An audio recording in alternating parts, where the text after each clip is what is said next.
Good morning, class. This is ECON 353 macroeconomics class. Today is March 24th, Thursday. The class will discuss the second half of Chapter 10, Money Supply. And here is the order of video clip we are going to consider. 1. Money supply. 2. Case study of the cashless society. So the society is moving toward this credit system instead of the cash or money traditionally used.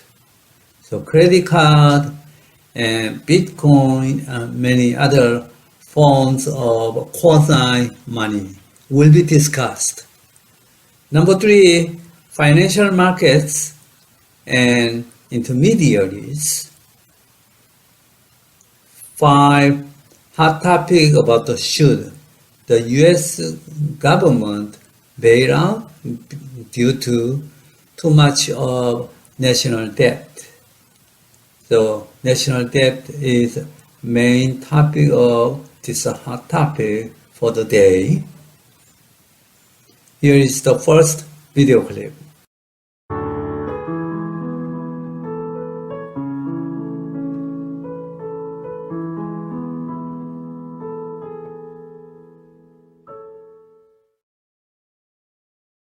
Imagine a world without money.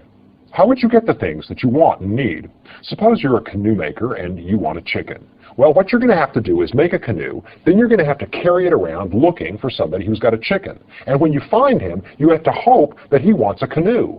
Then you've got to decide how many chickens is a canoe worth, will you exchange for, then do the transaction and carry your chickens home. It's very, very inconvenient, and with all of these search costs and effort to find trading partners, you're probably not going to spend nearly as much time actually making canoes and creating things of value. Eventually what happens in an economy like this, an economy that depends on barter, is that some good begins to circulate as a medium of exchange. Suppose that everyone wants salt. So you've made a canoe, you can trade it for salt. Then eventually you find somebody who's got chickens. He may not want a canoe, but he wants salt. So the trade is pretty easy to do. A medium of exchange lowers the search costs. Plus, what happens is all prices begin to be quoted in terms of salt. Rather than having to figure out how many chickens a canoe is worth, the salt acts as a kind of common denominator. It's called a unit of account. A third thing that happens is if salt can be stored, you can sell your stuff for salt, put salt in your warehouse, and spend the salt when you want stuff in the future. That is, it can be a store of value. Now you've got something that's functioning as money. Money is anything that is commonly accepted in exchange for goods and services. That is, anything that's actually used and accepted for shopping. Now, let's be very clear about the way the term money is used. When we talk about money, we are usually talking about exchange. That is, things that can be traded. Whenever you say money, you might talk about the money you have in the bank, that is, the value that you have stored up. But typically, when economists are talking about money, we're concerned about those tools that are used in society to make shopping easier to do. The functions of money are unit of account, medium of exchange, and store of value. Now, the earliest forms of money, like salt, are all commodities, things that are valuable for their own sake. Commodities, cattle, wine, tobacco. In fact, some places in the world today, occasionally, when the paper money is worthless, people will still use cigarettes in transactions, maybe to pay for a cab ride, or in prisons. Often, cigarettes circulate as money, are commonly accepted in trades. What is it, though, that's going to be the best kind of money? The best kind of money is going to be durable, that is, it doesn't melt or rot. It's going to be portable, easy to carry around. It's going to be standardizable, that is, everyone can look at it and clearly see it's valuable. And it's going to be divisible, that is, it's pretty easy to make change from. So, what's going to be ideal? What commodity best serves? Well, one commodity that's pretty good is gold or any of the other precious metals. Actually, in antiquity, people probably thought that this gold and silver and other precious metals were valuable because it reminded them of the celestial bodies, which many of them saw as signs of the divine. Once these things are commonly accepted and agreed upon as valuable, then you can cut them up into standard sizes and make coins that can circulate as money. Pretty easy to carry around, and everybody knows they're good. Now, one problem with this is a sack full of gold is pretty heavy. So what's about to happen in history is we're going to witness the evolution in the ancient world from people actually carrying commodities around to carrying around pieces of paper that represent claims on the commodities. So you put all of your gold with the goldsmith somewhere, he gives you a certificate that stands for gold, and now you can pay in shopping with the certificate. Representative money. Once people are accepting pieces of paper, the next step is that you don't need any gold to back it. That is, the government simply says this money is valuable. This is a movement from commodity money and representative money to what we call fiat money, money that gets its value from the word of law. Now, the way the government gives money value is, first, it requires that you hold this money to pay your taxes, and the Army stands behind that, so unless you want to run afoul of the structures of authority, you've got to agree that this is valuable, and you've got to come up with some at tax time. The second thing the government can do is it can declare that this is legal tender. Legal tender means that it's good for settling debts. If I owe you money and I give you legal tender, then you can't sue me because the government will throw out your claim in court because I settled it with an instrument that everyone says, by law, has to be accepted. That's what fiat money is all about. Now, why should we care about money? Money makes transactions easier to do, and if there's enough money, then business proceeds normally. If there's too little money, then people revert towards something kind of like barter. They don't specialize, they don't trade, and in the modern world we call that a recession. The economy slows down when money and credit are difficult to get, and business activity slacks off, employment is down, and we get a recession. On the other hand, if the government is printing and circulating too much money, then we've got too much money chasing too few goods, and that creates inflation, an excess supply of money that drives up prices. So there's a fine line to walk between too little money and a recession and credit crunch, and too much money and inflationary pressure, rising prices. So the Federal Reserve is the monetary authority of the United States. It's charged with making sure there's not too much money and not too little money. That is, it's charged to making sure that money retains its value by prices remaining stable. That means the Fed has got to make sure that there's just enough money. So that raises a question. If the Fed is trying to measure money, what in practice is it actually measuring? What is money? And this question has several answers, depending on who is willing to accept something in exchange for goods and services. Let's think about a very, very narrow measure of money. What is the stuff that everyone's willing to take in transactions? What can you use to pay for your groceries? What will the pizza boy accept whenever he delivers your pizza? The answer is cash. Everybody will take currency. Everyone will take coins. And most people will take personal checks and traveler's checks. If you add up currency and coins in circulation, the total sum of personal checking accounts and business checking accounts, and you throw in traveler's checks, you've got a measure of money that the Federal Reserve calls M1. This is the narrowest measure of the money supply, and in the U.S. economy it adds up to about $1 trillion. Now, let's make the measure of money a little bit broader. Let's include other things that we might call near money. The Fed's concern here is how much stuff is actually out there circulating through the economy to make shopping possible. That is, how much shopping are people capable of doing with the existing money supply? So the Fed is now going to say, well, this is how much stuff is actually being used to pay for shopping. And remember, even if you're using a credit card, you're eventually settling it with a cash or check. So the next question is, how much stuff is out there poised, about ready to be converted into a spendable form? This is near money. And it includes, well, first of all, your savings account. It includes also certificates of deposits, especially the small ones that consumers use when they're saving for things. It also includes the money market mutual fund shares that you hold. Maybe you have a money market account that you use ever so often, writing a check to transfer into your account, your checking account whenever you need to pay tuition or something like that. All of these measures, these broader measures of money, are called M2. M2 includes everything that's in M1 plus these additional instruments. See, these measures of money are inclusive. M1 is the narrowest measure, and M2 includes everything that's in M1 as well as some other stuff. In this case, savings accounts, certificates of deposit, and money market shares that are held by households. Finally, there's one more layer to this. We now can add other things that are less frequently used for shopping but represent a store of wealth that will be used for shopping before too long. These include larger CDs. CDs in an amount over $100,000 count as large negotiable CDs. Frequently, these are used to settle businesses between banks. Also included in this near money measure is repurchase agreements. These are arrangements where businesses lend their checking accounts overnight to banks so that banks can invest them and earn a little bit of interest in the global markets overnight. These repurchase agreements are secured by Treasury Bills. That is, the bank gives IBM Treasury Bills overnight in exchange for IBM's checking account. In the morning, the transaction is reversed. The Treasury Bills go back to the bank, and IBM gets their checking account to do their business transactions with. These larger and less liquid, that is harder to convert to cash, forms of savings are part of M3. M3 is the broadest measure of money that the Fed tracks in its effort to figure out how much stuff is actually available to support shopping.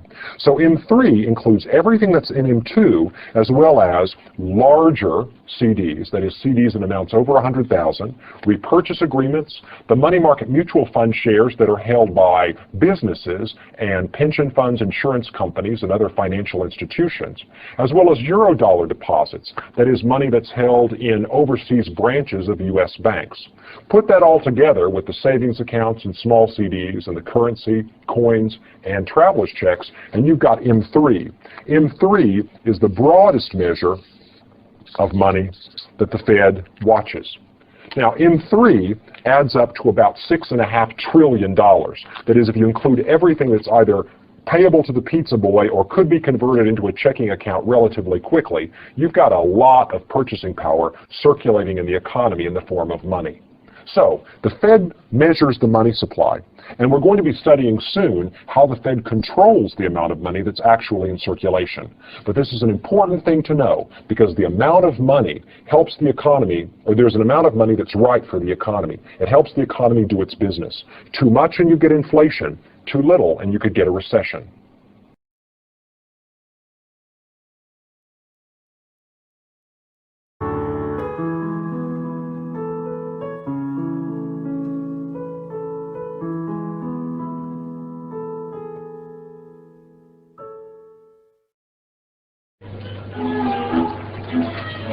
Hey, Joe. How are you? Very good, thank you. I came to the grocery store today knowing in advance that I don't have any money. That is, there's no cash in my wallet. And time was this would be a big problem at the grocery store. Nowadays, however, there are lots of ways to pay for your groceries. I could write a personal check, but that's going to have problems. Joe's going to be concerned about whether the check is good, which means he's got to go to the trouble of calling the bank or using a check verification service. I then have to worry about whether someone at the store might use my check unscrupulously, maybe photocopy it and try to pass it off as their own. So checks are convenient, but they've got risks. I could also use a credit card, but the credit card doesn't finally settle this transaction. A credit card is just my way of making a short-term loan to myself, which I have to pay off at the end of the month, either by writing a check or directing my bank to take the money from my account and give it to the credit card company. So that just puts off the day of reckoning. I could, however, also use a debit card. A debit card would electronically take the money out of my checking account. Joe likes that because then he doesn't have to worry about the risk. The money shows up immediately. But debit cards make me nervous. Not only do I lose the float, that is, I lose interest till the end of the month like I get with my credit card, but what if somebody found this card and figured out my personal identification number? A lot of money could come out of my checking account very quickly. So I kind of keep this in a safe place. Although it is convenient, again, there's still risks associated with it. Money is getting easier and easier to use as innovations in technology and creativity create new forms in which we can settle transactions at the grocery store. One of the hottest ideas in payments these days is electronic cash, or e-cash. And the forms that it takes look a lot like debit cards and credit cards, physical forms that we're used to. Only nowadays what we're getting are called electronic wallets. They're cards with little computer chips on them. And you take these chips to machines, kiosks at a shopping center or a post office, plug in your card, and enter your PIN number and have money downloaded from your checking account directly to this computer chip.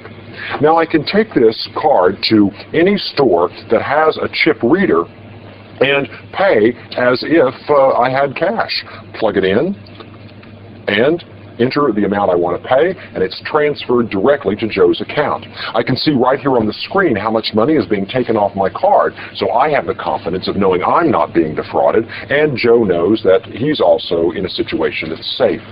It's great. Plus, if I lose the card, I don't lose my whole bank account. I lose only the cash that I downloaded onto this card. So I'll keep it in a safe place, just like I'd keep the green folding stuff. Electronic cash doesn't even have to be administered by banks. People who get credit from me, either by me giving them my credit card number or me writing them a check or any form in which I can transfer money to them, can then watch my money for me. Any company could issue these chip cards. In fact, on the internet nowadays, you have companies that use electronic cash. They get credit from my credit card or a check that I send to them, and then they dole out money to the people from whom I buy things online. When I buy books or computer parts or CDs, they take care of settling the payments by transferring money electronically to the accounts of those businesses. E-cash, chip cards, online money being sent around in wires. This is the direction things are going, and banks don't even have to be involved. More and more, the payment system can be run by non-bank companies. Remember, a bank is a financial intermediary that makes loans as well as accepting deposits, but the payment system eventually can circumvent banks entirely. In fact, it doesn't even have to involve dollars at all. We could have commerce that's settled in frequent flyer miles or long-distance telephone minutes. But I'm getting ahead of myself. Why is it that electronic commerce isn't already entirely ruling shopping? Why isn't e-cash the payments norm everywhere?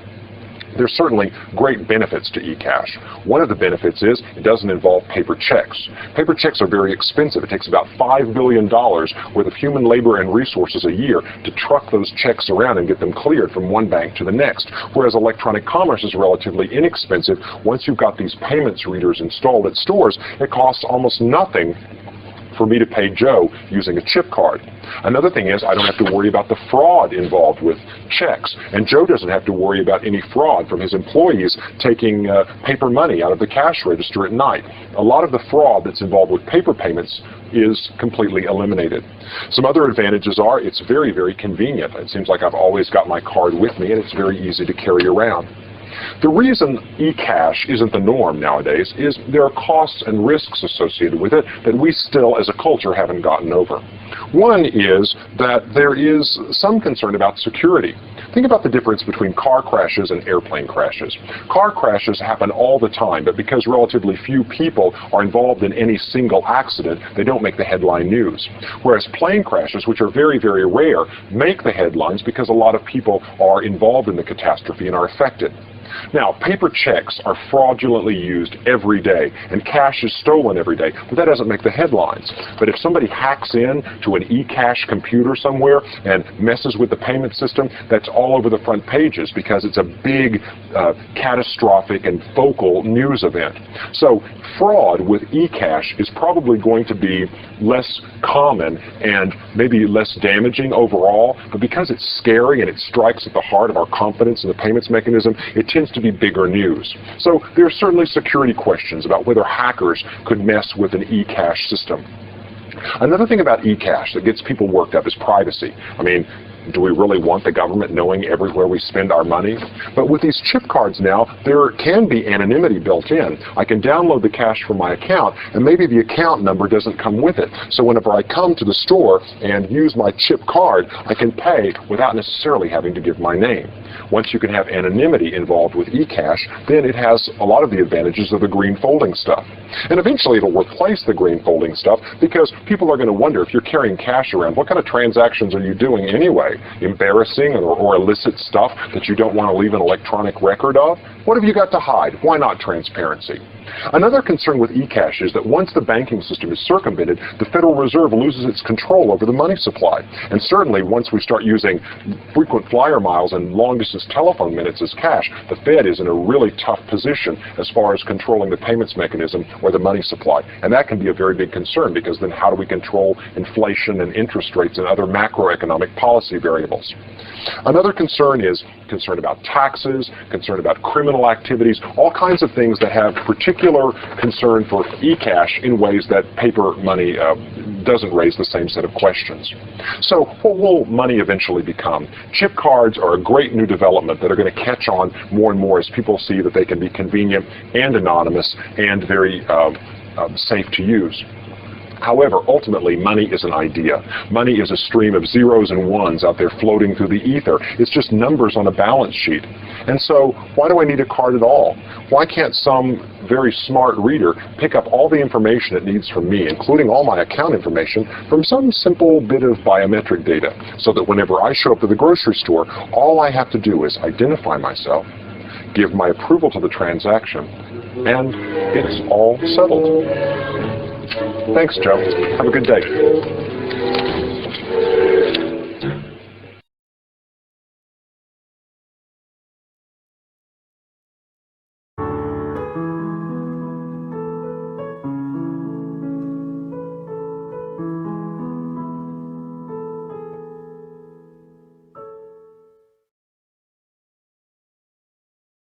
We've been talking about the money market and the decision that households make about how to hold their wealth. How much of your wealth do you want to hold in the form of transactions balances, that is cash and checks and things you can go shopping with? And how much of your wealth do you want to hold in the form of interest-bearing assets? See, the money market is about making the decision about how to divide your wealth between these two forms. So in order to understand the money market better, let's focus our attention now on the world of interest-bearing assets. And that means we're going to be talking about finance. Finance means any activity that involves borrowing, lending, or sharing risk. Let's look at what happens in a financial market. In a financial market, we have borrowers meeting lenders. Borrowers are any agents who have investment opportunities, but who lack the cash to get those projects started. For instance, businesses might have an opportunity to make a profit if they could only borrow the money to build a factory. The government has the opportunity to build roads and bridges, but it's going to need to borrow the money to get those projects done. And finally, homeowners, that is, people who'd like to buy a house and live in it, would be happy to do the transaction, but they're going to have to borrow money in the form of a mortgage before they can get their house off the ground. So, borrowers are people who have projects, ideas, but don't have cash on hand to pull them off. Lenders, on the other hand, are people who have surplus cash and are looking for an opportunity to earn interest. They're looking for an opportunity to earn a rate of return on their money, but they don't have projects that they would like to do themselves. Therefore, getting lenders and borrowers together is an opportunity to make the economic pie bigger. And once these projects are underway, the borrowers can share their profits with the lenders. That's what happens in a financial market. Let's look at the flow of funds in a financial market. What happens in this financial market is that lenders send cash to borrowers so that they can purchase plant, equipment, houses, road crews, and things like that to create the assets out of which profits are made. In return, the borrowers give the lenders an IOU. Now, this term IOU is not an acronym that stands for anything. It's a rebus. It's a word picture. I owe you money. And an IOU is a financial security or a financial instrument. That is, it's a contract that explains what the lender is entitled to at what date in the future, under what circumstances. That is, it tells the world and the lender what money to expect in the future as a result of this deal that the lender and the borrower have made. Now, there are all different kinds of IOUs. There are bonds, which are debt contracts that entitle the lender to a fixed interest payment in the future. And that's the way most other loans work too. Even if it's not a bond, the loan entitles you to a fixed interest payment if it's a debt instrument. There are also particular kinds of loans called Treasury Bills that are issued by the United States government. These are short-term instruments that the government uses to finance its debt, and they entitle the lender to an interest payment within a year. There are also stock instruments, and stock or equity contracts entitle the lender to a share of the profits of this business venture at some date in the future, usually paid in the form of dividends. Now, the borrower and the lender can get together directly, in which case they're engaging in a transaction we call direct finance. That's what would happen if you bought a share of IBM stock directly yourself from a broker, or if you lent your sister money so that she could buy a car. That's direct finance, where the borrower and lender deal with one another directly, face to face, or through a broker. However, rather than going into the world of direct finance, you may want to reduce your search cost. That is, you may not want to spend time going out and looking for someone with a good project. Plus, there's risk involved. You don't want to put all your eggs in one basket. On top of that, you're going to have to draw up a contract and monitor compliance, and all of that's going to involve a lot of transactions effort that you may want to spare yourself. Therefore, you're going to go through what's called a financial intermediary, and that's an agent in the economy that specializes in bringing lenders and borrowers together. A financial intermediary is defined by its balance sheet. So let's take a look here at a balance sheet. A balance sheet tells you two things. It tells you what you own, that is your assets, and it tells you what you owe, that is your liabilities. That is, if you own something, then the money to purchase that came from somewhere, that is, you probably borrowed it. A financial intermediary is an institution that simultaneously borrows and lends. In particular, a financial intermediary is an agent that borrows from the ultimate lenders, that is, households put money on deposit with the financial intermediary, and the financial intermediary then funnels that money or lends it to the people in the economy, the borrowers who have the projects who can earn profits from this savings. Let's look at some examples of financial intermediaries, and I think it will make clearer what's going on in this process. One example of a financial intermediary is a bank. This is one you're probably very familiar with. A bank borrows money from households, and it gets households to lend money by offering them deposits in a form that's attractive. What people want when they go to the bank are transactions balances, like checking accounts, or opportunities to earn a little bit of interest by putting your money in a savings account that you can take out whenever you want. People are attracted to savings accounts and checking accounts because they're liquid. Liquid means easily convertible into cash without any risk. Now, when the bank gets all this money deposited by households, it goes and makes loans. Loans to businesses, loans to people who are building houses in the form of mortgages, and sometimes they'll even hold Treasury Bills, which means they are indirectly making a loan to the government. Now, if you are in a savings and loan institution, you are probably lending most of your money to houses, because savings and loan institutions typically lend at least 3/4 of their money in the form of mortgages. There are also credit unions, which lend most of their money to their own members, and mutual savings banks, which are less and less common. So, banks are one kind of financial intermediary. They stand between lenders and borrowers. Another example of a financial intermediary is a mutual fund. Now, here's the way the mutual fund works. People go to a mutual fund and they invest their money there. They put their money on deposit because the mutual fund offers them a diversified portfolio. That is, you get a mutual fund statement which tells the fund you're invested in, and once you look at the prospectus for that fund, you can see that it involves the holding of thousands of shares of stock in thousands of different companies. What the mutual fund typically does is it buys stock in thousands of different companies, and since you own a share of the mutual fund, you own a little piece of each of these thousands of companies. Rather than putting all of your eggs in one basket by making a big loan to one company, you can put your money in a mutual fund, get a statement and a share of that mutual fund, and own a little piece of the stocks of thousands of different companies. The mutual fund diversifies for you. That is, it goes to the trouble of locating lots of good investments and gives you a little piece of each one so as to minimize your risk. Another example of a financial intermediary is an insurance company. And an insurance company works this way. The insurance company buys bonds of companies, and it offers the people who have deposited there insurance policies, many of which have an annuity component. An annuity is like a financial instrument. It's like a savings account. You've heard of life insurance policies maturing. Well, when you buy a whole life policy, what you're doing is you're engaging in a kind of savings activity. When your whole life policy matures, you're entitled to receive your savings with interest at a date in the future. So the insurance company takes the money that you've deposited and pays you a rate of return on the money that you've paid in. All of the money that you've paid in the form of premiums and annuity investments gets invested in companies as the insurance company buys bonds. Now, insurance companies work on the principle of actuarial science. That is, they look at the statistics on accidents and life expectancy, and they can calculate pretty precisely exactly how much money they're going to have to pay out each year. That means they can afford to invest the bulk of the money that's deposited there into very long-term investments that typically pay higher rates of return. That's why insurance company annuities are usually a relatively attractive investment for lenders. Also, they have good tax consequences and protection from certain kinds of taxes. One more kind of financial intermediary is the pension fund. The pension fund, again, stands between lenders and borrowers, and it offers lenders retirement accounts and pensions. That is, it plays a role in people's retirement planning. Then the pension fund itself invests this money into the stocks of lots of companies. That is, it engages in diversification.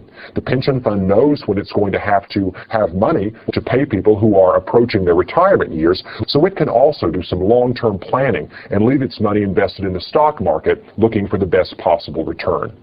Now, you've seen several examples of financial intermediaries. Financial intermediaries engage in bringing lenders and borrowers together and doing so in a form that makes the terms more attractive for both sides. Well, think about what's happening here. People are putting money into financial intermediaries, or they're buying bonds. What they're doing is they are saving. And all of the money that goes into financial markets comes out the other side. That is, it's borrowed by businesses or the government or households who are making investment decisions, building houses, building factories, building roads. Savings equals investment. Everything that goes in comes out. With that insight, it's easy to see how the financial system is related to the rest of the economy. Consider these equations. Let Y stand for income. Now, what can you do with your income? You can consume it, save it, or spend it on taxes. And since everyone in the economy is in the same position, all income in the economy winds up as consumer spending, savings, or tax payments. Now, think also about income. Income is received whenever you produce goods and services, and all the goods and services that are produced have to be purchased by someone, whether consumers, businesses in the form of investment spending, the government, or foreigners in the form of our net exports. Now, this income that's equal to the sum of its uses, and this income that's equal to the total of all spending are the same income. So set them equal to each other, and you get these equations. This equation set equal to this one. Cancel the C off and do a little rearrangement, and you get this remarkable statement, which is that all of the investment spending, all the money that businesses are borrowing in order to purchase plant, equipment, and other capital goods, all of that business spending is someone else's saving, whether the saving of households, the saving of the government, that is the amount by which tax payments exceed government spending or the government's budget surplus, or whether it's our trade deficit, that is the money that foreigners are lending us so that we can buy more of their goods than they buy of ours. These three forms of saving, private saving, public saving, and foreign saving, have to be equal by accounting to the amount of investment spending that businesses do. And that's the link between the real economy and the financial system.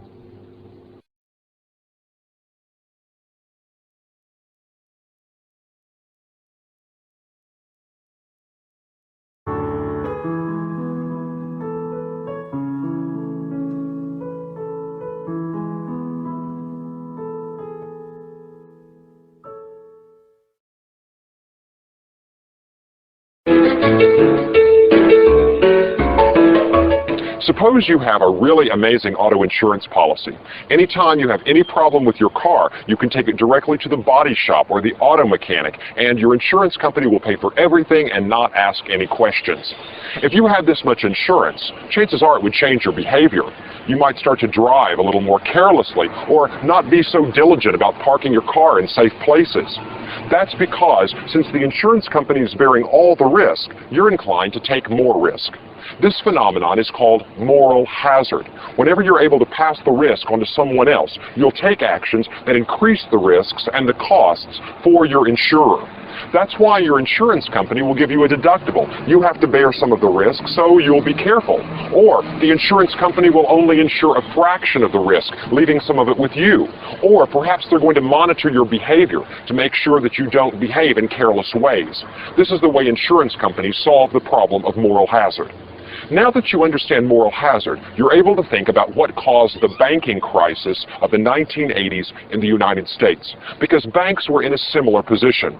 Start with thinking about the depositors. Because depositors have insurance through the Federal Deposit Insurance Corporation, we don't worry about what banks are doing with our money, because if you have trouble getting your money out of the bank, the government will simply bail you out with the money from the insurance fund. Therefore, depositors don't pay a lot of attention to what their banks are up to. Next, think about the banks themselves. The owners of the banks have subscribed capital to the bank. That is, they put some of their own money at risk. If the bank invests in risky projects and makes a huge windfall jackpot profit, they get to keep it all. On the other hand, if the bank goes bust because of risky loans, all they lose is the capital they subscribed. Their upside is potentially unlimited, and their downside is strictly limited.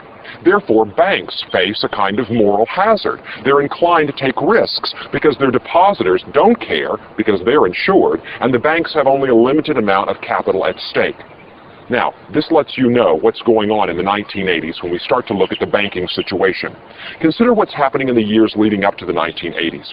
Suddenly, there's all kinds of financial innovation, giving small savers options for where to put their money. Before, they had to put it in the bank or else not earn interest. But now you've got suddenly money market mutual funds popping up and other opportunities for small savers to invest their money and earn market interest rates.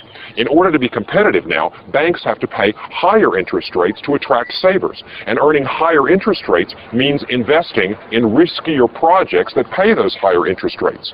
So before, banks invested pretty much just in small business loans that they understood, or mortgages or household loans. But in the 1980s, banks, due to a change in law enacted by Congress, suddenly had latitude to invest in a wide array of risky projects, including commercial real estate ventures and commercial paper of companies and so forth, all kinds of things, eventually investing even in junk bonds. Banks had to do this or they couldn't earn the market interest rates that allowed them to compete with other options that were available to small savers. Banks were quickly getting in over their head, investing in risky projects that they didn't really understand that well. They didn't even know how to calculate the risks because they had no experience. Then, when the economy slipped into recession in the mid-1980s, what happened was a lot of these loans suddenly became non-performing. The businesses that the banks had invested in, the people that the banks had lent to, were unable to repay the loans, and suddenly the banks found themselves with their assets evaporating overnight, losing value. But they still had liabilities. They still owed their depositors money. And that meant, in many cases, that the Federal Deposit Insurance Corporation had to step in, take control of the bank, and bail it out. That is, it had to make good on the commitment to the depositors out of the government's insurance fund. Now, from 1930s, whenever bank deposit insurance was first created by Congress as a response to bank runs during the Depression, and the 1980s, typically anywhere between 2 and 6 banks would fail in a typical year, and it was usually a very unusual event. However, in the 1980s, between 1980 itself and 1994, about 1,600 commercial banks in the United States failed. That is, they became insolvent. They didn't have enough assets to make good on their liabilities, and the FDIC had to step in and bail out the bank and make good on their commitments out of the insurance fund. Now, ultimately, we taxpayers are responsible for replenishing that insurance fund. Ultimately, it's us taxpayers that are left holding the bag when a bank fails and has made a bunch of bad loans and still has accepted depositors' money that has to be paid off. So we taxpayers may have a concern. Why is it that we are insuring the banking system? Why is it that we're creating a set of incentives that tempt banks to create relatively risky loans? Well, let's think about it. One option would be to abolish deposit insurance altogether. Let's don't even have it. But then you're back in the situation we faced in the Depression, which is that when one bank fails, everyone gets spooked that maybe his or her bank is going to be next. So runs on one bank lead to banking failure, lead people to go to another bank, try to take their money out, create a run on that bank, and perhaps push that bank into a liquidity crisis or into insolvency. This is the problem with the psychology of banking. People think that the banking system is so tightly interconnected that it's very easy for failure at one bank to spread to another and another through a kind of psychological contagion and hysteria. So deposit insurance stops that chain of dominoes from falling. What about private deposit insurance so that the taxpayers aren't responsible? Well, that's a great idea, but you know, there isn't any financial institution anywhere in the world with enough money to stand behind the United States banking system. The liabilities are just way too large. Ultimately, the government has to be behind it or the system won't be credible. Okay, then what about some of the fixes that my insurance company tries with my auto policy? What about deductibles and partial insurance and monitoring? Well, all of these things are now becoming more and more part of the way in which bank deposit insurance works. As far as deductibles is concerned, we can enact a policy that increases the amount of money that banks have at stake, that is, how much they have to lose in the event of a bank failure. And these are the so-called capital adequacy requirements. Increase the amount of capital that the bank owners have to put at risk so that they're less inclined to take extraordinary risks and threaten the deposit insurance fund and pass the bag on to taxpayers. A second policy is risk-rated insurance. That is, banks that are making riskier loans have to pay higher insurance rates, kind of like smokers have to pay higher health insurance rates, or you have to pay a higher auto insurance rate if you drive certain kinds of jazzy sports cars. A final policy involves monitoring, and that is when auditors come into the bank and make sure that banks are obeying all the rules for good standards and practices. That is, that the banks aren't investing in loans that are regarded as extraordinarily risky, and that, in fact, they are running a tight ship. And that if the banks don't measure up in these audits, that they are fined, or their insurance can be taken away, or they could even be closed down.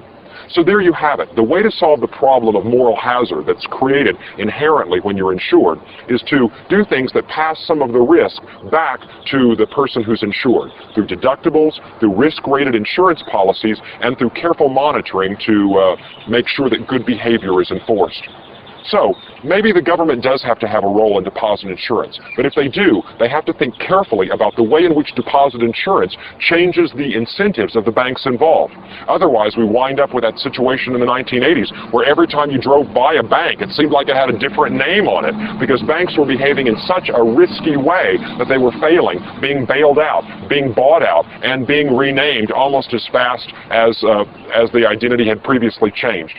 What we want is banks that are stable, that have an incentive to invest in good, productive projects, and the right kind of deposit insurance scheme can give us the benefits of a stable banking system as well as proper insurance for proper incentives for good bank behavior.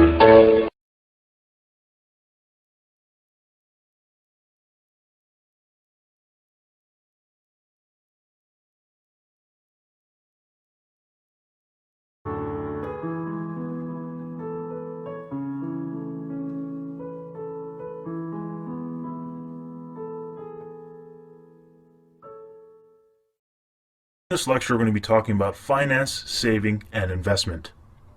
The syllabus includes talking about financial markets and explaining them a little bit. We're then going to talk about loanable funds and the loanable funds market, and then we're going to see what happens when the government decides to intervene in these markets. Let's get started by talking about financial markets. Finance is the activity of providing the funds that finance expenditures on capital. And when we talk about finance, we talk about how households and firms obtain and use financial resources and how they cope with the associated risks. Money is what we use to pay for goods and services and factors of production. And when we talk about money, we talk about how households and firms use it, how much they hold in their pockets, how banks create and manage it, and how exactly the quantity of money influences the economy. Physical capital is the tools, the instruments, the machines that have been produced in the past and that are used to produce goods and services in the future. Inventory, raw materials, and semi-finished goods are a part of physical capital. Financial capital, as we mentioned, are the funds that firms use to buy this physical capital, and the quantity changes because of investment and depreciation. Investment, which is the purchasing of new capital, increases the value of capital, and depreciation, which is a reduction in capital, in the value of capital, causes a decrease in the capital. Gross investment is simply the total amount invested within a year, and net investment is the change in the value of capital. Let's take a look at an example to clarify this a bit.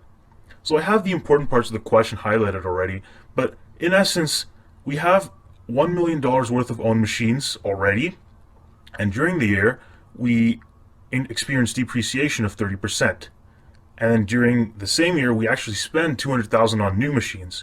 So the question is, what is net investment? Well, let's take a look at the equation for net investment. It's simply gross investment minus depreciation. And so we already know our gross investment is given to us. It's $200,000. That's the total amount that we invested in 2008. And then we have depreciation, and that's given to us a little bit in a different way. It doesn't give us an exact amount, but it tells us that the market value of our machines that we already owned, which were worth $1 million, they fell by 30%.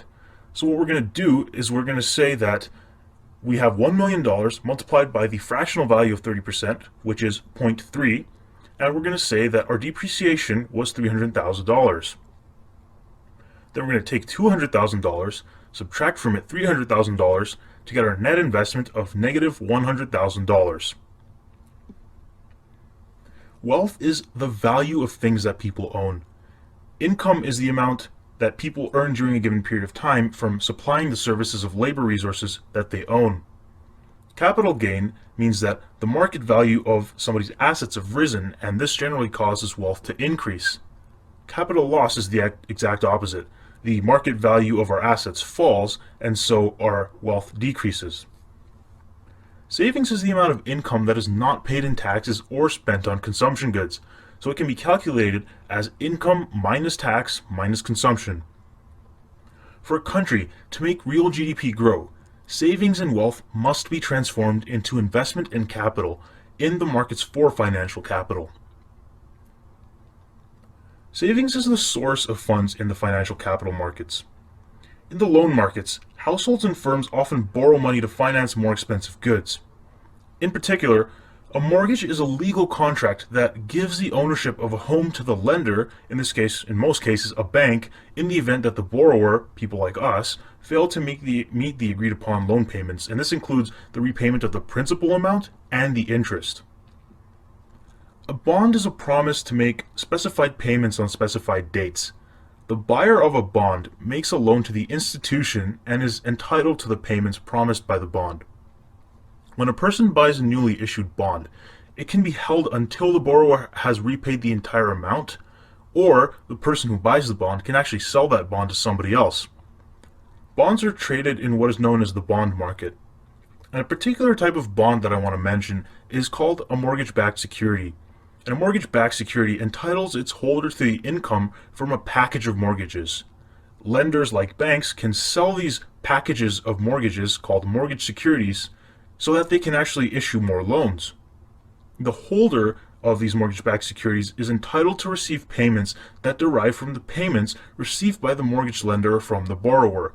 So to clear that up, if I take a loan and the bank has loaned me that money, but my loan gets sold to somebody else, that somebody else is entitled to the loan payments that I'm making because they have bought this bond. Now, the stock market is a financial market in which shares of stocks of corporations are traded, and a stock is just a certificate of ownership and a claim to the firm's profits, and this generally goes by percentage ownership. A financial institution is a firm that operates on both sides of the market for financial capital. They could be the borrower in one market and the lender in the same market as well. Banks are an example of a financial institution. Banks accept deposits and they use the funds to buy other securities and make loans, so they're borrowers and lenders. Trust and loan companies accept deposits and make personal and mortgage loans. They administer estates, trusts, and pension plans. Credit unions are basically banks that are owned and controlled by their depositors and borrowers. They're regulated by province or state rules, and they only operate inside their provincial or state boundaries. They're relatively small in size. Pension funds are financial institutions that receive pension contributions of firms and workers. They use these funds to buy a portfolio of securities that they expect to generate income for them in the future, and this income is what is used to pay pension benefits in the future. Insurance companies provide risk-sharing services. They enter agreements with households and firms to provide compensation in the event of accident, theft, fire, etc. They receive what is known as premiums from their customers, and they make payments against claims. They use the money that has not been paid out to purchase other financial instruments. The profit is the gap between the earnings from premiums and the interest and money that is paid out to claims. Net worth is the market value of what the financial institution has lent minus the value of what it has borrowed. We can say that a financial institution is solvent if this net worth is positive, and we can call it insolvent if this net worth is negative. So that just basically means that it can't pay its debts and will go bankrupt if the lenders, if the loans that it has borrowed, if the lenders of those loans come back and tell them that, hey, we want you to pay these back, they won't be able to pay them, and so they'll go bankrupt. Liquidity talks about how quickly we can turn assets into cash, into cold hard cash. A firm is liquid if assets can be turned into cash quickly, and is considered illiquid if assets cannot be turned into cash quickly. Financial assets include stocks, bonds, short-term securities, loans. They're collectively called financial assets. The interest rate on a financial asset is the interest received as a percentage of the price of the asset. If the price of an asset rises, ceteris paribus, then the interest rate will fall. Because the interest rate is not set as a percentage, it's expressed that way. The interest is actually set as a dollar amount, and we derive the percentage from that dollar amount. If the interest rate rises, then the price of the assets falls, and debts become harder to repay, and the net worth of financial institutions falls. Let's take a look at an example of calculating the interest rate. Let's say that I buy a bond worth $100 and I'm promised payments of $10 as my interest. Now, to calculate interest, we simply take the amount of money that we receive in these extra payments and we divide that by the price of the asset. So in this case, we have $10 that I'm receiving divided by the $100, which is the price of the bond. We multiply that by 100 and we get 10%. Now let's say that the value of my bond increases to $110, and this has nothing to do, by the way, with the $10 that I'm receiving. That's completely irrelevant. But keep in mind, I'm only still going to be receiving $10 from this bond. So that amount doesn't actually change. That is a dollar value which stays the same. Now the second interest rate, we're going to use the same formula. We're going to take that $10 that I'm receiving, that's not changing, and now we're going to divide it by the value of my asset, which is $110. And we're going to multiply that by 100, and we get 9.1%. So in this case, the interest rate has actually gone down because the price of my bond has gone up. The first thing you need to know about how money is created in the U.S. is that we have a fractional reserve banking system, meaning that banks are allowed to hold reserves equal to only a fraction of their total deposit liabilities. Look, think of a bank as being like a person, like you or me. How do we hold our money? We usually keep a little cash on hand and then keep the rest in the bank. Well, a bank does the same thing. The total bank reserves are partly cash on hand or vault cash, and the rest sits in an account with the banker's bank, the Federal Reserve. This is the central bank for the United States. Now, banks are legally required to keep a certain amount of their total deposits, that is, the total of what their depositors have entrusted them with, on reserve. This can be either as vault cash or on deposit at the Fed, as long as it is accessible if the depositors ask for their money. The required reserve ratio, R, is the legally mandated percentage, so the total amount of required reserves is the required reserve ratio times the total amount that's been deposited with the bank, or R times total deposits. The difference between the bank's total reserves and its required reserves are the excess reserves, the amount the bank is holding above and beyond the legal requirement. How then is money created? Banks create money by lending money, and the money that they can lend is the excess reserves. Okay, let me give you an example. Let's say that I move to this area bringing $500 with me, which I use to open an account with Wells Fargo. This means Wells Fargo now has an additional $500 in assets, my deposit, but also an additional $500 in liabilities. I could walk in at any time to get my money back. Now, supposing the required reserve ratio is 10%, Wells Fargo must hold on to $50 of my deposit, leaving $450 in excess reserves. Now let's say that Jim wants to buy a new car stereo, but he needs $450. Wells Fargo lends Jim the $450, that is, the $450 excess reserve asset is now replaced by the $450 loan that Jim will have to pay back, which he takes to the car stereo store. At the end of the day, the stereo retailer deposits the $450 with its bank, B of A. This means B of A has a new $450 deposit, $45 of which is required reserves, leaving $405 in excess reserves that it can lend out. How long will this process continue? Well, in theory, it could go on indefinitely, although the loans would get pretty small after a while. How much of an effect is there on the money supply? If I go back to the beginning, there was my initial $500 deposit, then a new $450 checkable deposit, then another $405, then $364.50, etc. The maximum change in checkable deposits, and therefore in the money supply, is 1 over R times the change in reserves. The ratio 1 over R is the simple deposit multiplier or the money multiplier, in this case 10. For this example, the maximum change is 10 times $500 or $5,000. Why is this the maximum change that we could see in the money supply? Because banks can lend up to 90% of their deposits, but they don't have to lend 90%. In times of higher risk, banks would most likely want to hold on to more than the legally required fraction of their deposits. Time to think. What happens if money is removed from the banking system? For example, what if I now go to Wells Fargo and try to withdraw the $500, assume for the moment that I'm their only depositor? How will they get my money back to me, and what happens as a result of the bank's actions? Next time, the Fed.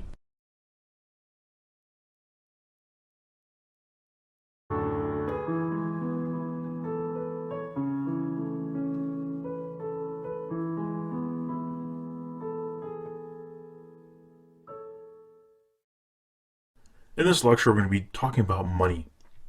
The syllabus includes, first of all, defining what exactly money is. We're going to answer that question. We're also going to talk about depository institutions, the central bank, how these commercial banks create money, the money market, and something known as the quantity theory of money. Let's begin by defining money. What is money? Money is, in essence, any commodity or token that is generally accepted as a means of payment. Money serves 3 distinct functions. First of all, it serves as a medium of exchange, and as we just mentioned, it is any object that is generally accepted in exchange for goods and services. Without money as a medium of exchange, goods would have to be exchanged for other goods. This is known as the barter system. But people will always accept money for any good that they're selling, so we can say that money is a medium of exchange. Money also serves as a unit of account. And a unit of account is simply an agreed upon measure for stating the prices of goods and services. Here in Canada we use the dollar, so that is our unit of account. This unit of measure is used in order to provide people with a way to compare the opportunity costs of consuming one good versus another without constantly having to convert prices in terms of barter. Money is also a store of value because it can be held and exchanged later for goods and services. If money were not a store of value, then it could not serve as a means of payment because you wouldn't actually be able to use it once you got it. Money in Canada consists of currency and deposits in banks and other depository institutions. Currency is simply the notes and coins held by individuals and businesses. The government declares these notes and bills as legal tender. Keep in mind though, notes and coins held by commercial banks and the central bank do not actually count as currency. Deposits are simply individuals and businesses who deposit money at banks and other depository institutions. But the deposits owned by the government are not counted as money either. Keep that in mind. Are M1 and M2 really money? Money is, as we have already defined it, anything that is generally accepted as payment. Checkable deposits are money because they can be the money from within these checkable deposits can be transferred from one person to another by simply writing a check or using a debit card.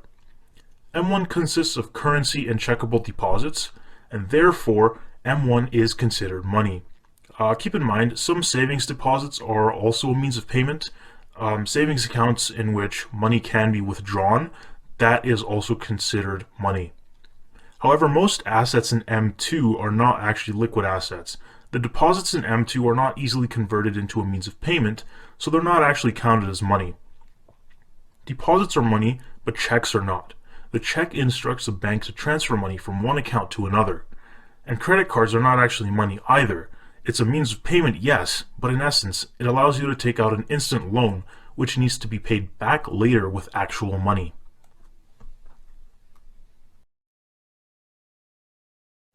By definition, monetary policy is changes in the money supply in order to achieve particular macroeconomic goals.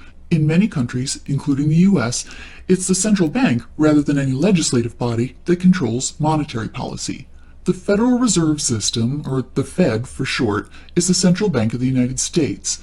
The Fed has a very carefully crafted structure. After we examine that structure, I want to have a discussion as to the intent of the setup. Let's take a look. The Federal Reserve System is made up of 12 districts, 12 geographic regions in the U.S. Notice how much larger District 12 is than any of the other districts? This reflects the much sparser western population of the U.S. when the Fed was established. There is a 7-member Board of Governors whose members, once appointed by the President and getting Senate approval, serve 14-year terms. The terms are staggered with one appointment every other year, assuring that there is always a wide range of experience on the board. One member of the Board of Governors is the chairman of the board, appointed by the President to a 4-year term. Multiple terms can be served. Both Alan Greenspan and William McChesney Martin each served for nearly 20 years. The 7-member governing board is a subset of the larger 12-member Federal Open Market Committee, or FOMC, which is the policy-making group within the Fed. The FOMC conducts all open market operations, or OMOs. What's an OMO? Well, by definition, open market operations are the buying and selling of government securities. We'll get to the purpose of OMOs in episode 32, Monetary Policy. The FOMC is made up of the 7-member Board of Governors plus 5 of the district bank presidents. The President of the Federal Reserve of New York has a permanent position as Vice Chair of the FOMC. The other 4 seats are served by the other 11 district presidents on a rotating basis. Time to think. Every aspect of the Fed's structure was carefully planned. What is the purpose of each? That is, how does this structure help the Fed do its job of managing the U.S. economy? Can you see any downsides to the Fed structure? In our next class, we'll have a discussion on the pros and cons of the structure of the Fed, so be sure to have your answers ready. Next time, monetary policy.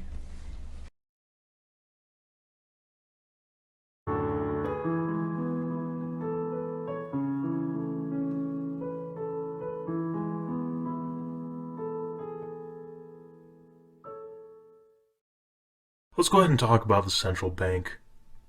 The central bank is a public authority that supervises other banks and financial institutions, financial markets, the payment system, and conducts monetary policy. Central banks are restricted to dealing with charter banks, credit unions, trust and mortgage loan companies, the government, and central banks of other countries. The central bank accepts deposits from these customers, and these deposits are known as part of the reserves of the respective institutions. The central bank also serves as a lender of last resort. The central bank stands ready to make loans when the banking system as a whole is actually short of reserves. If some banks are short of reserves while others have surpluses, then the central bank can actually move these funds around from one bank to another within the accounts at the central bank. The central bank's balance sheet looks a little bit like this. The assets include government securities and loans to depository institutions. Government securities include Treasury Bills, from the government that it buys in the bills market. And loans to depository institutions are just when the central bank makes loans to depository institutions. When these institutions are short of reserves, they can borrow from the central bank, and that's what that is. Liabilities include the central bank's notes, and the notes are literally the dollar bills that you use to pay for your everyday purchases. Some of these dollar bills are held by individuals and businesses, and others are held by depository institutions. Another part of the central bank's liabilities include depository institution deposits. These are actually part of the reserves of financial institutions, but as we mentioned just before, one of the central bank's jobs is to serve as a bank to these financial institutions, and so those reserves are actually part of the liabilities of the central bank. The monetary base includes the central bank's liabilities plus the coins issued by the government. The monetary base is in essence the base that supports the entire nation's money. The central bank's policy tools in a broad prospect includes what is known as open market operation. Now we have two separate things that we can do. We can purchase securities, which is known as an open market purchase, or we can sell securities as a central bank, which is known as an open market sale. An open market purchase involves the central bank purchasing securities. Let's say, for example, that the central bank decides to purchase $100 million in government securities. Well, it's going to do so from a chartered bank. So since securities are assets, the central bank's assets are going to increase by $100 million. But the chartered bank's assets are going to decrease by $100 million because it just sold off that asset. But you got to keep in mind, the central bank has to pay for these assets, and it's going to do so by transferring money into the reserve account of the charter bank. And so the charter bank's assets actually increase by $100 million because the reserves are part of the assets. So in terms of a charter bank's balance sheet, we have a net change of zero. But you can see that there is a bit of a difference in the central bank's balance sheet. But what happens if the central bank decides to sell government securities? Well, again, the central bank's going to sell these securities to charter banks, so the central bank's assets will decrease by $100 million, whereas the charter bank's assets will increase by $100 million. But you got to keep in mind, the charter bank has to pay for these, and they're going to pay for them using their reserves. So the charter bank's reserves decrease by $100 million, and because these reserves are liabilities of the central bank's liabilities will decrease by $100 million because those reserves are no longer reserves owned by the charter bank, they now go to the central bank. So again, the charter bank's balance sheet has a net change of absolutely zero, whereas the central bank looks a little bit different. This is something I'm only going to touch on now. I'll expand on it a little bit more in a different topic, but I just want to mention this for now. The central bank makes one-day loans to depository institutions when they are short on reserves, and the bank rate is the interest rate that the central bank charges on these loans. The bank rate acts as somewhat of an anchor for other short-term interest rates.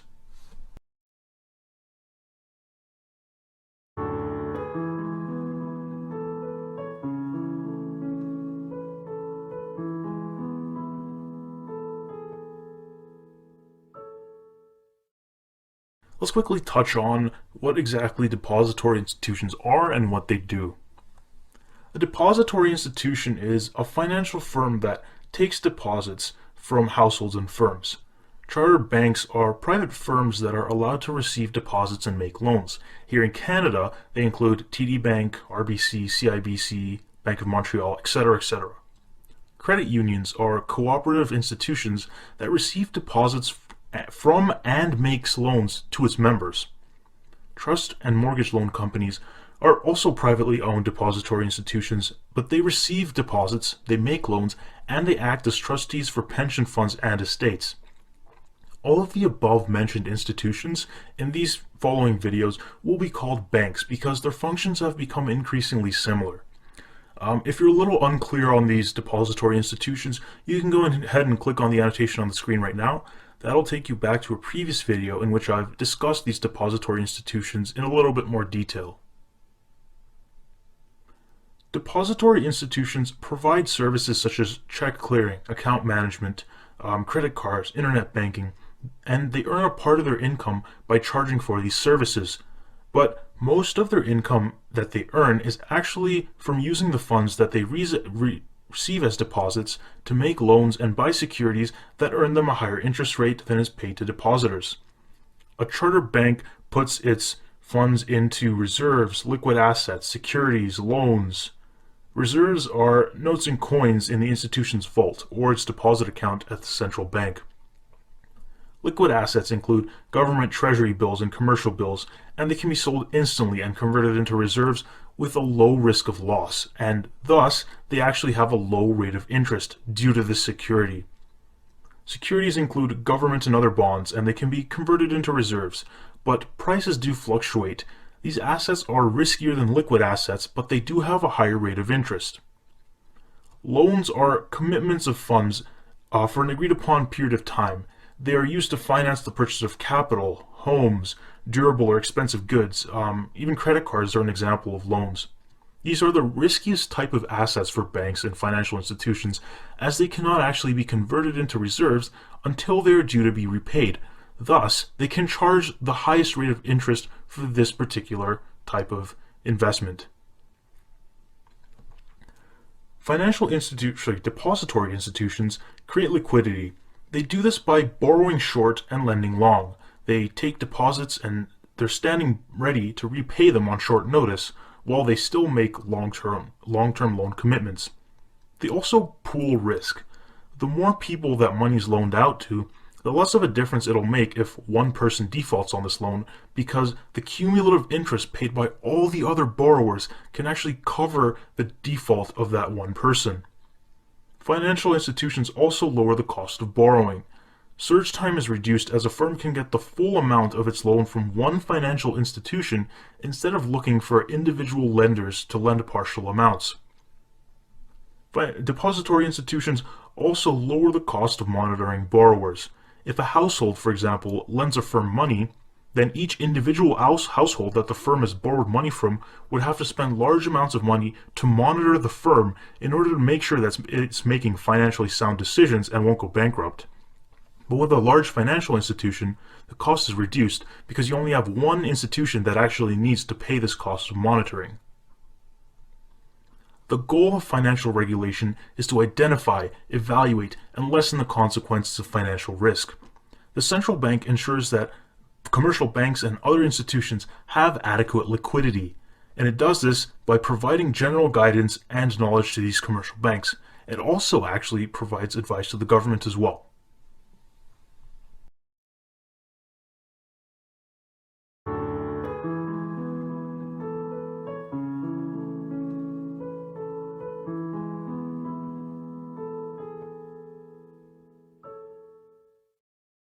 The money market is the second last topic that I want to cover in this series.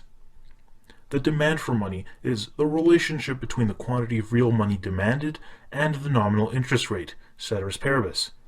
As the nominal interest rate rises, then the opportunity cost of holding money increases, and thus the quantity demanded decreases. The quantity of money demanded is the inventory of money that people plan to hold on any given day, as cash or in checkable deposit accounts. Nominal money is the quantity of money measured in dollars.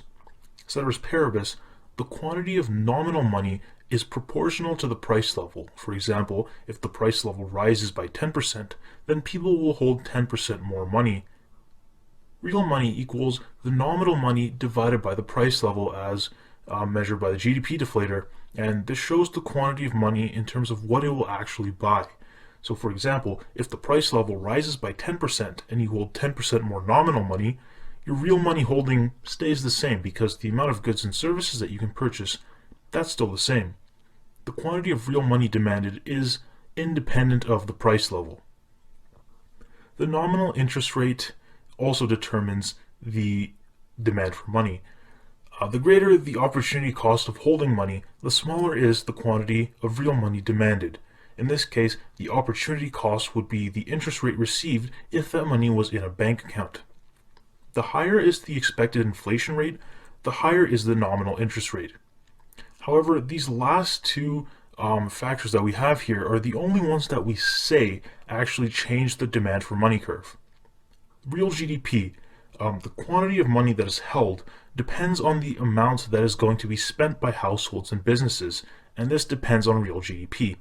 If real GDP increases, then it implies that real incomes have increased. Thus, more goods and services are bought, for which more money is held. Financial innovation is different sort of financial instruments that are invented by the banking system, such as daily interest checkable deposits, automatic transfers between checkable and savings deposits, ATMs, credit cards, debit cards, internet banking, and bill paying. Financial innovation tends to decrease the quantity or the demand for money because people want to put their money in these new financial tools, which will get them more interest. However, real GDP, if it increases, then, like we said, the demand for money will increase, but if it decreases, then the demand for money will decrease. Short-run money market equilibrium occurs when the quantity of money supplied equals the quantity of money demanded. In short-run equilibrium, the central bank uses open market operations, and this determines the money supply curve. The intersection of the money supply and money demand curves is what determines the interest rate. Let's take a look at the short-run effects of a change in the quantity of money. Let's say that starting from equilibrium, the central bank increases the money supply by conducting an open market purchase. People end up with a surplus of money holdings, so people enter the loanable funds market, they buy bonds, and this increases the demand for bonds, which increases the price of bonds, and thus the interest rate falls. Keep in mind, when the price of a bond increases, its interest rate will fall. What if the central bank decides to decrease the money supply? Well, in that case, people will hold less money than is the quantity demanded, and so they'll enter loanable funds markets and they'll sell these bonds. And this decrease in the demand of bonds lowers bond prices and raises the real interest rate. Long-run equilibrium occurs when the inflation rate equals the expected inflation rate, and when GDP equals potential GDP. This is when the money market is in long-run equilibrium.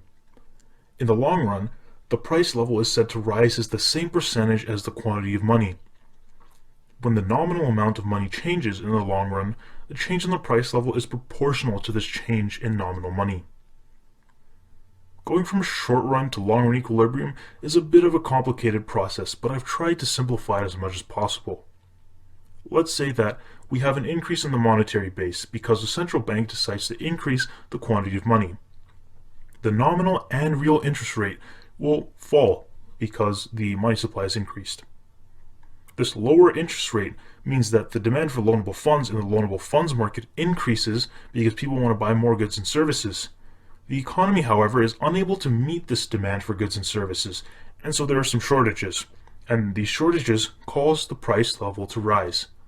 As the price level rises, there's a decrease in the quantity of real money, and this causes the real and nominal interest rates to rise.